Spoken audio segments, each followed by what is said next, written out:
All right, so last month, I believe I made around 100K. Let me check. Okay, maybe it's a little bit over that. I don't know if you guys can see this. 168K, so 170K. I would sit here and try to brag about it and try to sell you every single course I have, but I'm gonna be honest, that does not mean shit to me. I don't give a shit about whether I made 100K, 200K, 300K. Honestly, I would say the more money you make, the more stressful it is. So I would sit here and try to brag about it, but like it's not that big of a deal for me personally. Also, I will say it is revenue. Um, so like it's not profit. So if you don't want to watch the video because I made 170K in 30 days last month and it's only revenue and not profit, then you can click off the video. But I mean, obviously 170K is way more than whatever you have in your bank. So regardless of whether it's revenue or profit, I think you would probably get something out of this video. I'll also say that I don't like talking about my revenue as much anymore because I don't know. I feel like the more money I make, I keep seeing other people with way more money, and I just become humble and humble and humble. Like I'm getting humbled. I'm trying to say, like, people are making 300K in a day, and I'm trying to sit here and brag about how much I made like how much revenue I made in a month. Like, come on, bro. So I think I'm kind of over the phase of like showing numbers and trying to brag all the time.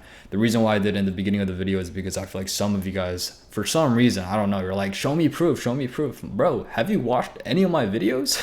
Like, what?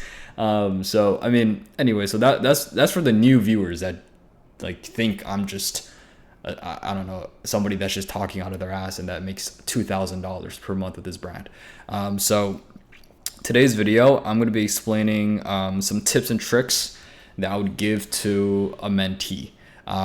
So like, for example, if a friend or something like that came over and they wanted to start a clothing brand and they wanted me to give them some tips, these are some tips that I would give them. Obviously, if you guys don't know, I do have clients that I work with, and it's speaking of clients, it's kind of funny because some comments are saying that every single video where I talk about how to start a brand, stuff like that, I always mention a mentor, and they act like I'm trying to sell them a course. But like, you guys have to understand, I have two programs. First one is $27. So if 1,000 people buy this, I'm making 27, 2.3K, which I make that shit minimum per day. So I'm like, and obviously I didn't have over 1,000 people buy it anyways. It's like, I think a couple hundred. So the $27 course is not making me any money. Okay. And then I have an inner circle program where there's like 50 people, which isn't even available to the public. Like, you can't join, you can't like purchase it on a website. Like, you have to hop on a call with us. We need to make sure that you're qualified, that we want to work with you as well. So, for those that are like talking out of their ass saying that I'm trying to sell this course, blah, blah, blah, like, you guys don't need to join it. Like, I never, force you guys to join anything, you know what I'm trying to say?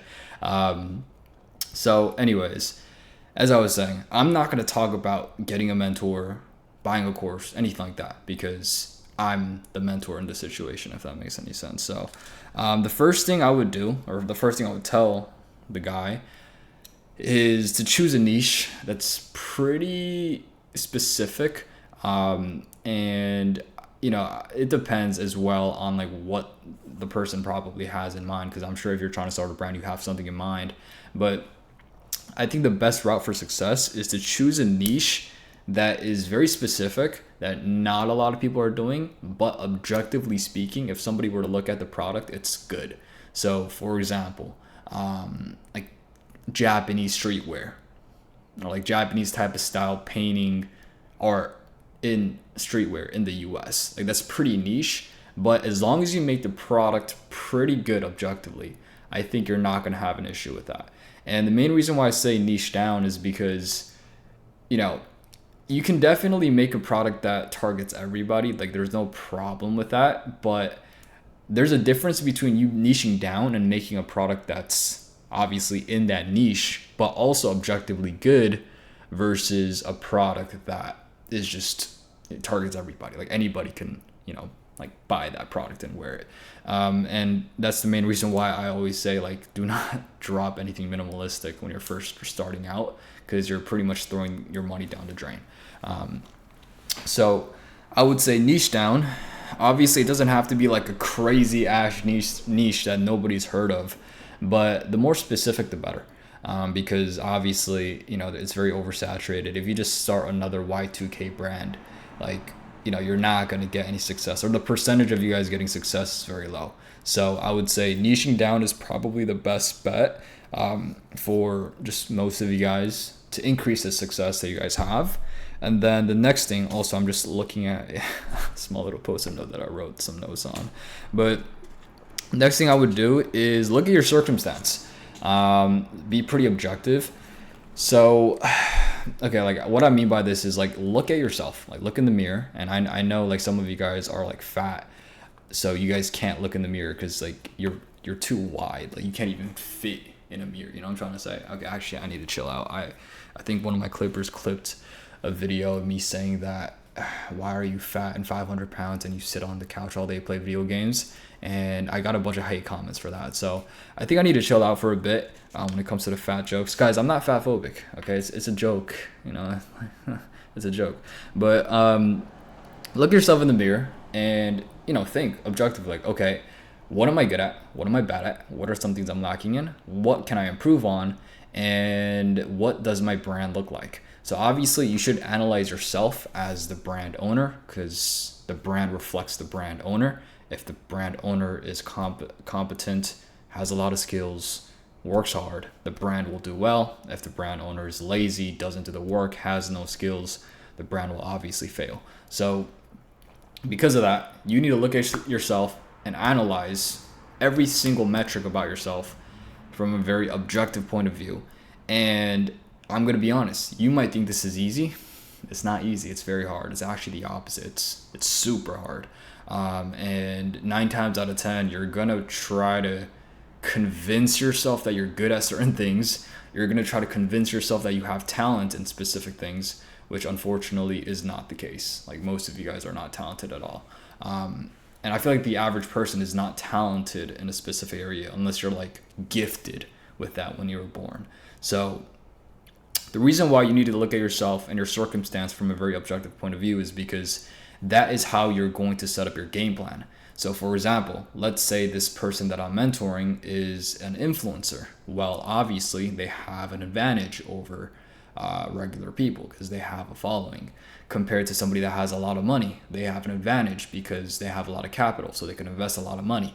Compared to somebody that's broke as shit, has no following, has no friends, no connections, has nothing to do with clothing, has no prior experience in clothing, they don't even care about fashion. Like that type of, like, you know what I'm trying to say? So you got to look at yourself, what you're good at, what you're bad at, analyze your situation and what traits you have and like what circumstances you're in, so you can set up your plan and what you're going to do, what skills you're going to utilize, what traits you're going to emphasize. Because if you're an influencer, then obviously you'd be stupid not to use your influence to get more followers and more views on your clothing brand, right? So I would say analyze your circumstance. I'll give an example. Like I think today's Thursday. Yeah, yesterday. So yesterday I had a call with my Inner Circle clients, and one of my clients asked me about his designs, right? And pretty much, I think he's been in my program for a minute, like 2-3 months or something like that. And I told him this last time, but I told him like, okay, like bro, I'm gonna be honest, objectively, you've been designing for a minute. I keep telling you what to change. You're either not listening to me or you just don't have that much talent in designing, which I said is fine, because if you don't have enough, usually people that don't have that much talent in design or creativeness have, more talent with technical stuff like marketing or like numbers and shit like that. So that's what I told him. I was like, do you even like designing? He said no. And I asked him, like, what do you think you're good at? And he said marketing. And I told him, okay, well, you have 2 options. Option number 1 is to literally just outsource design, which I've been telling him to do that, because like it's like $50 per design. Like, bro, just why are you spending like 5 hours trying to make some trash ass design when you can just outsource it? You can outsource the design and double down on marketing, which he said he was good at, and I'm guessing he is, because obviously he's not that creative. Or he can try to improve the skill of being a better designer and trying to learn how to use Photoshop more and more and more. But like I said, he's been in the program for 2 to 3 months. And at that point, usually we want our clients to get results, right? Especially if they're first starting out from nothing. So, because of that, that's what I told him. But obviously he would never think that for himself, because he thought the designs were good, because like that's how people think. Like if you make something, you're just automatically gonna think it's good. So, I'm telling you right now, you need to look at yourself from a very objective point of view, but it'll be hard. But what can you do? You feel me? That's just what you got to do. So that's the next thing I would do, is analyze your circumstance and make a game plan based on your circumstances, and try to utilize every single trait you have and every single connection, every single benefit you have to your advantage. It's like, I don't know, you're like 7 foot and you want to be a shooting guard. Like, come on, bro. Like, you got to be a center, right? So it's kind of like that. Like, you got to look at your skills, what you have, and try to use them to your advantage. So that's the first thing I would do. Next thing I would tell the mentee, or whoever the fuck I'm talking to, is quantity over quality. So what I mean by this is, a lot of people say quality over quantity, but I think in the beginning especially, quantity over quality is better. So does this mean that you can have trash ass designs and trash ass quality? That's not what I mean. When I say quality over quantity, I'm talking about, I'd way rather you get a bunch of sales compared to getting a couple sales. But I don't know, really trying to make sure that every single package is super neat, writing handwritten letters for every single package. And I feel like regardless of you choosing quantity over quality, so I'll give you, okay, I think a lot of you guys don't understand this, because I do scroll on TikTok a bit, and I understand how some of you guys can't comprehend a little bit, like topics that require a little bit of thinking. So I'll explain it like as a example. So example 1 is quality, right? So these are people that get 10 orders a month, but every single order, like the 10 orders that they get, they handwrite a whole ass letter, okay, as if they're writing it to their ex, and then they package everything with ribbons and tying everything up and shit. They spend extra dollars on shipping materials, business cards, I don't know, a bunch of shit, you feel me? But obviously the downside is that their price is a little bit high, because they're doing all of that probably.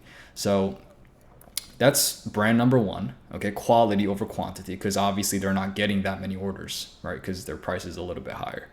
The brand number 2 is, they get 50 orders a month, but the part where it's not as quality as the other brand is that they don't have any crazy packaging, they don't do any handwritten letters, they just pack it in a poly mailer and ship it out. Boom, that's it. Now, and obviously they're cheaper, right? Because they get more sales. So if you were to ask me long term which brand would do better, I would say the quality one, right? Because obviously, he's handwriting every single letter, and long term it'll work out better. But the problem is, it's gonna take 10 years until he hits 7 figures, because he's handwriting every single fucking letter. Now, compared to the other guy, which is quantity over quality, that type of guy is, in my personal opinion, I think that's the best thing you should do. The reason why I say that is, and obviously this is only for the beginning, as your brand gets bigger, you can definitely invest more money into your quality and shit like that. But in the beginning, I think I personally prioritize just getting as many sales as possible, because you're a brand new clothing brand, so you need to put yourself out there. So because of that, I think it's stupid for you to choose getting 10 orders per month versus 50. Because if you really think about it, let's just say your average returning customer rate is 10%, right? So if you choose a quality, right, you're only having one person return to your shop every single day or every single month, because it's 10% of 100, or 10% of 10 is 1. And then for the 50, if you take 10% of that, that's 5 people. And obviously 5 people is more than 1, because 5 is more than 1. So overall, in the long run, you're just gonna have way more customers. And as time goes on, you can increase the prices, you can make better quality. Like, it's not like just because you choose quality, you can't go to quantity. And just because you choose quantity, you can't go to quality. But the point I'm trying to make is, why would you choose quality over quantity, especially when you're first starting out? So that's the way I think about it. Like I said, you can succeed with both routes, but percentage wise and, speed wise, I think quality or quantity over quality is way better in the beginning. And then finally, we have marketing. So, what do I mean by marketing? I think I said this in another video, but I think every single form of marketing that you guys do should be a given, like especially organic. That should be a given. You guys should be posting like 3 times per day minimum. No complaints. Even I do that. I mean, obviously it's not for my brand, like clothing brand. It's for my personal brand, but like even I post 3 times per day. So you guys should be doing that minimum. Influencer marketing is also a given because you have no social proof. I think the only thing that's optional is ads, especially in the beginning, because you're not like, you don't need to get sales and sell out. But obviously later down the line, it is something that you guys should utilize. But I would say when it comes to marketing, I would try to give you guys some tips and shit, but it's honestly not that hard to do. Like, I feel like I have so many people ask me questions like, oh, how do I make good organic videos? How do I send it out to the influencers? And like, I made so many videos about that. At this point, I feel like I'm just saying shit. I'm just talking out of my ass every time I explain that, because it's just so common sense. Influencer marketing, just slide into DMs. I'm sure you've done that with a girl that's never texted you back. Do that. And then when it comes to organic marketing, just look at all the videos that are trending. And I'm gonna be honest, I feel like organic is a little bit difficult nowadays because it's like 2025. Social media isn't pushing out clothing brands as much anymore. But look at what all these big brands are doing. Look at brands that get viral videos and look at what they're doing. Literally, just look at it. It's right in front of you. It's not like they're keeping it a secret. You know what I'm trying to say? It's literally right in front of you.